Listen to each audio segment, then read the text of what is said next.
Добар ден, почитувани ученици. Се наоѓаме во училница на час по македонски јазик. Моето име е Ивана Јакимовска. Јас сум предметен наставник по македонски јазик во Општинското основно училиште 11. октомври во Скопје. Овој видеозапис е наменет за ученици од 6-то одделение. Денешната тема гласи поим за акцент и карактеристики на акцентот во македонскиот јазик.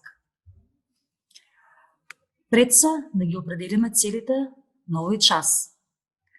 Вие ќе научите правилно да го определувате акцентот во даден збор и правилно да ги акцентирате зборовите. Да го дефинираме самиот поим акцент. Што представува акцент? Нагласување на еден слог во зборот се нарекува акцент или акцентирање. Тоа значи дека при изговор на одреден слог во зборот, воздушната струја е со поголема јачина. Слогот врз кој паѓа акцентот се вика акцентиран слог. И тој секогаш се изговара посилно од останатите слогови во дадениот збор. Има посебен знак со кој се бележи акцентот во македонскиот јазик.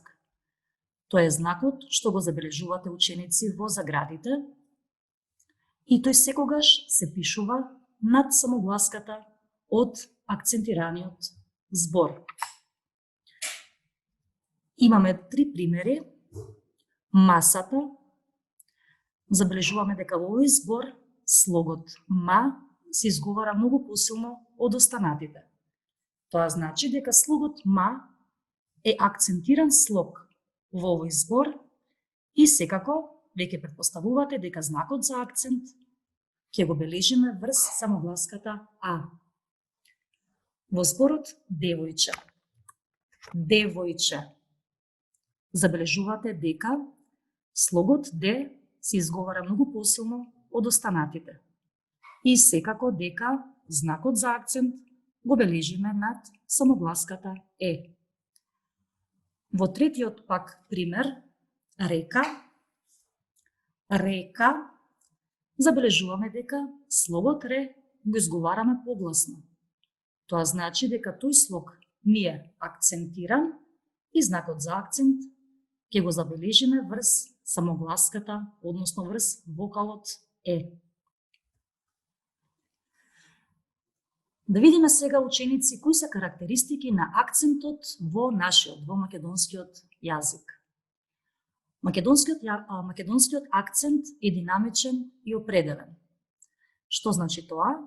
Динамичен значи дека се одликува со силата на издишната струја, а определен значи дека се наоѓа на точно определено место во даден збор.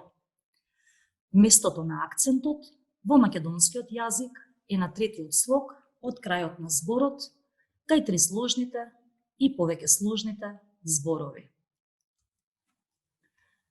Секако дека постојат и правила за акцентирање кои мора да се почитуваат за да се изговара секој збор правилно. Кај трисложните и повеќе сложните зборови, акцентот, како што рековме, стои на третиот слог од крајот на зборот. Пример, зборот облаци. При самото изговарање забележуваме дека слогот о се изговара посилно од останатите и бројки од десно на лево, тоа е третиот слог од крајот на зборот. Значи, знакот за акцент го забележуваме врз самогласката о. Исто така и во вториот пример, виножито. Виножито. Третиот слог од крајот на зборот е слогот но. Тој е акцентиран слог и знакот за акцент го бележиме врз самогласката о. Кај двосложните зборови, односно зборовите кои се составени од два слога, акцентот стои на почетниот слог од зборот. Ги забележувате, ученици, примерите во заградите. Дадени се зборовите сонце и деца. Сонце.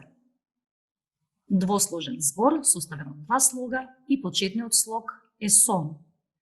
Значи, знакот за акцент го бележиме врз самогласката О. Исто е со примерот деца. Слогот Д не е почетен, тој се изговара со поголема јачина и знакот за акцент, како што забележувате и во самиот пример, го бележиме врз самогласката Е. Каква е состојбата да видиме кај едносложните зборови? Кај зборовите кои се составени само од еден слог или уште се нарекуваат едносложни зборови, акцентот секогаш стои на единствениот слог во зборот. Па ги имаме тука како пример земени зборовите сон, брат, род. Сите овие зборови имаат само еден слог, во својот состав имаат само една самогласка и секако дека знакот за акцент ќе падне на таа самогласка. Важно е да напоменеме дека ако зборот се зголемува со додавање на претставки и наставки, акцентот се поместува.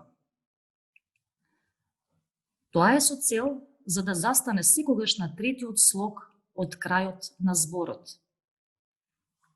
Како пример ни е даден зборот град. Зборот град е едносложен збор, значи е составен само од еден слог и забележувате дека знакот за акцент е ставен врз самогласката А. Доколку зборот го зголемиме со додавање на наставка гради, веќе имаме глагол. Зборот гради е составен од два слога и ќе се сетите дека доколку зборот е двосложен, секогаш акцентот паѓа на почетниот слог. Тоа е на слогот гра, односно на самогласката А. Понатаму, истиот збор го зголемуваме, додавајќи други претставки и наставки, па имаме доградба.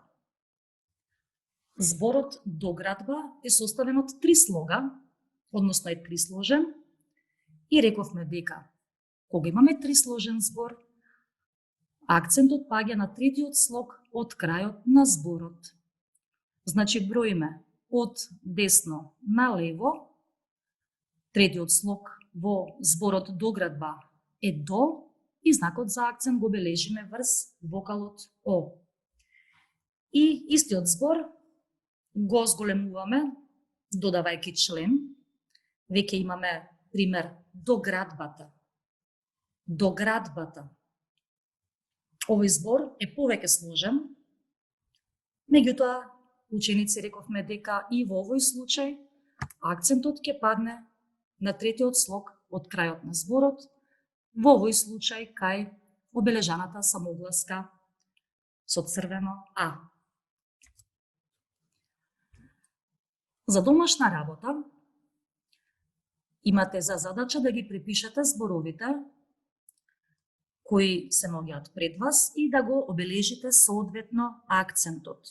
Тоа се зборовите училница, зеленчук, моливи, елен, замислував и другарство.